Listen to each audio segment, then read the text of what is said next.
নরম তুলতুলে রসে ভরা সুজির রসমালাই। আসসালামু আলাইকুম, আমি হ্যাপি কিচেন থেকে আপনাদের সবাইকে স্বাগতম। আমার আজকের রেসিপি সুজির রসমালাই। প্রথমেই আমি একটু ক্যারামেল তৈরি করে নেব। এখানে 1/4 কাপ চিনি দিয়েছি। চিনিটাকে যখনই কালার মানে এটা থেকে পানি ছাড়বে, তারপর দেখবেন আস্তে আস্তে কালার আসবে। তো যখনই কালার আসতে শুরু করবে তখন এখানে আমি 1 লিটার দুধ অ্যাড করব। খুব বেশি কুক করা যাবে না, তাহলে কিন্তু তিতা হয়ে যাবে। তো দুধটাকে একটু বেশি সময় ধরে কুক করে নিলে ভালো হবে, একটু ঘন হবে, আর সেক্ষেত্রে মালাইটা খেতেও অনেক মজা হবে। তো আমি এখানে সুজিটা একটু ভেজে নেব। 1 চামচ ঘি দিয়েছি আর 1/2 কাপ সুজি দিয়েছি। সুজিটা একটু নাড়াচাড়া দিয়ে হালকা একটু ভেজে নেব। তারপর এখানে আমি 1 কাপ দুধ অ্যাড করব, মানে 1/2 কাপ সুজির জন্য 1 কাপ দুধ। আর এখানে চুলার তাপটা লো হিটের চেয়ে একটু বেশি থাকবে। তো এটাকে একইভাবে নাড়াতে হবে, নাড়া বন্ধ দেওয়া যাবে না, তাহলে কিন্তু দলা পেকে যাবে। তো নাড়তে নাড়তে যখন দেখবেন সুজিটা প্যানের গা থেকে ছেড়ে দিছে, সে পর্যায়ে এটা কুক হয়ে যাবে। তো এই যে আমার হয়ে আসছে প্রায়। ও হ্যাঁ, এখানে কিন্তু আমি 2 টেবিল চামচ চিনি অ্যাড করেছি। এটাকে আমি এখন অন্য একটা পাত্রে ট্রান্সফার করে নিয়েছি। ভালো করে একটু মুথে নেব। দিয়ে দেব সামান্য কিছু বেকিং পাউডার, 1/2 টিস্পুনেরও একটু কম।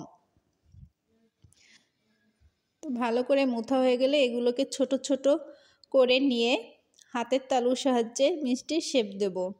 হাতে অবশ্যই একটু ঘি নিয়ে নেব, যাতে করে হাতের তালুতে লেগে না যায়। এবার আমি আলতোভাবে মিষ্টির শেপ দেব। এই কাজটা অবশ্যই আলতোভাবে করতে হবে, তা না হলে কিন্তু ফেটে যাবে। কোনোভাবেই ফাটল থাকা যাবে না। তো হয়ে গেছে আমার সবগুলো মিষ্টি। আমি এখানে মিষ্টিগুলো একটু চ্যাপ্টা চ্যাপ্টা দিয়েছি। আপনারা আপনাদের যে কোনো শেপে দিতে পারেন, গোল কিংবা বলের মতো কিংবা লম্বা। তো 1/2 কাপে আমার এখানে মাশাআল্লাহ ভালোই অনেকগুলাই মিষ্টি হয়েছে।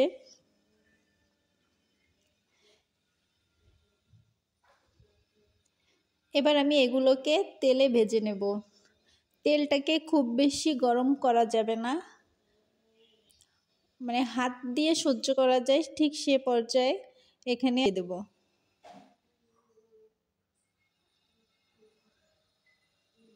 কিছুক্ষণ পর দেখবেন মিষ্টিগুলো ফুলে উপরের দিকে উঠে আসবে। কাঙ্ক্ষিত কালার আসার পর এগুলোকে উল্টে দেব। এক পাশ ভাজা হয়ে গেলে অন্য পাশ ভেজে নেব।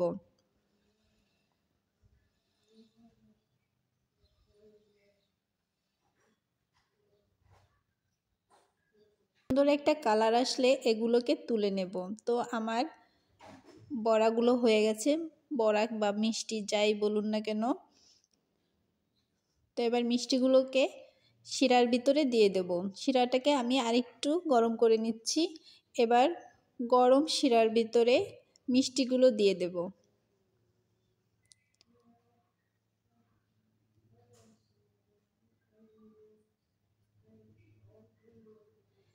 মিষ্টিগুলো দেওয়ার পর এটাকে 5-6 ঘন্টা ঢেকে রেখে দেব। সারা রাত রাখলে আরও ভালো রেজাল্ট পাওয়া যায়। তো 5 ঘন্টা পর ফিরে আসলাম।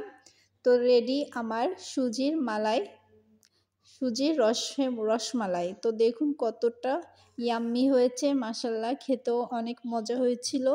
আপনাদেরকে একটু কেটে শেয়ার করে দেখাই যে চামচ দেওয়ার সাথে সাথে মিষ্টিগুলো কেটে যাচ্ছে। তো ভিডিও ভালো লাগলে অবশ্যই একটা লাইক আর একটা কমেন্ট করে যাবেন। আল্লাহ হাফেজ।